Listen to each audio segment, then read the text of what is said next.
and I give my floor to the representative of the United States. Thank you, Mr. Foreign Secretary, for coming to chair this very important briefing, and welcome to New York. The United States is grateful for the United Kingdom's unwavering commitment to the fight against terrorism. You are a vital member of the global coalition to defeat ISIS, and we appreciate your continued leadership on the issue. Thank you also to our briefers. Just 3 years ago, ISIS was on a rampage. These terrorists seized Iraq's second-largest city and threatened the capital. In northern Syria, ISIS used its safe haven to plan attacks and radicalize new recruits. It was a threat no civilized nation could ignore. The United States stepped up to face this challenge. We did not face it alone. We rallied a global coalition to defeat ISIS, a partnership of like-minded states and organizations to confront this evil.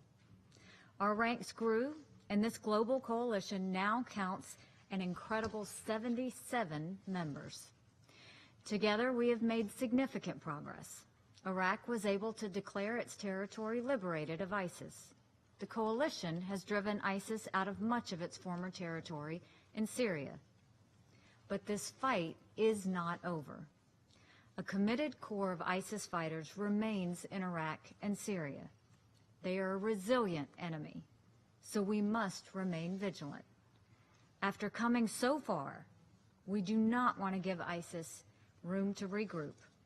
Our hard work will continue to make sure that ISIS faces an enduring defeat. That is why we are working with our partners to help the victims rebuild. In Iraq and Syria, our coalition partners have been clearing rubble, defusing mines, and restoring electricity and other services.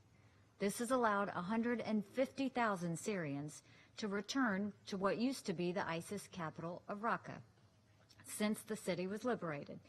This work will continue for some time, thanks to the generous contributors of approximately $300 million in new stabilizing funds. We welcome the leadership of these partners in stepping up to address these challenges.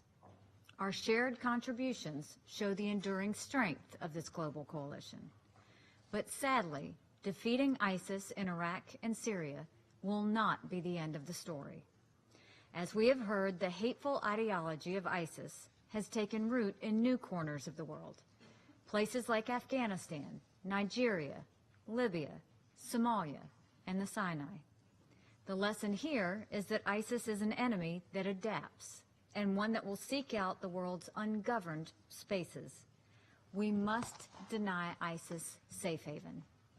In many of these places, that means putting real pressure on parties to end conflicts that have dragged on for years. We need to focus on building up state authority and extending the reach of institutions, so ISIS doesn't have the breathing room to expand and plot new attacks. We also cannot forget the enduring threat posed by al-Qaeda. ISIS may have captured more headlines in recent years, but al-Qaeda leaders are still plotting attacks around the world. This includes a large remaining al-Qaeda presence in Syria, Yemen, and other parts of the world. The future of our fight against terrorism will look different from the challenges that came before. Our enemies no longer control large pieces of territory spanning multiple countries. They are hiding in the shadows or in places where governments hide them or look the other way. These terrorists never stop looking for new opportunities, so we cannot let our guard down. We know the tools that will be critical in this fight. The United States led the way in negotiating the Security Council Resolution 2396, which sets the highest standards for states to disrupt the travel of foreign terrorist fighters. Every member state must implement this resolution in full to break up the routes that terrorists use to get from one battlefield to another. That means making sure that member states use and share the latest technology, like passenger name records, watch lists, and biometrics to identify threats trying to cross our borders. Screening all travelers with these tools is an essential stop. Member states need to come up with strategies to address fighters who may try to return to their homes. As one of our briefers mentioned today, It's not just men who may have tried to join terrorist groups, but women and children as well.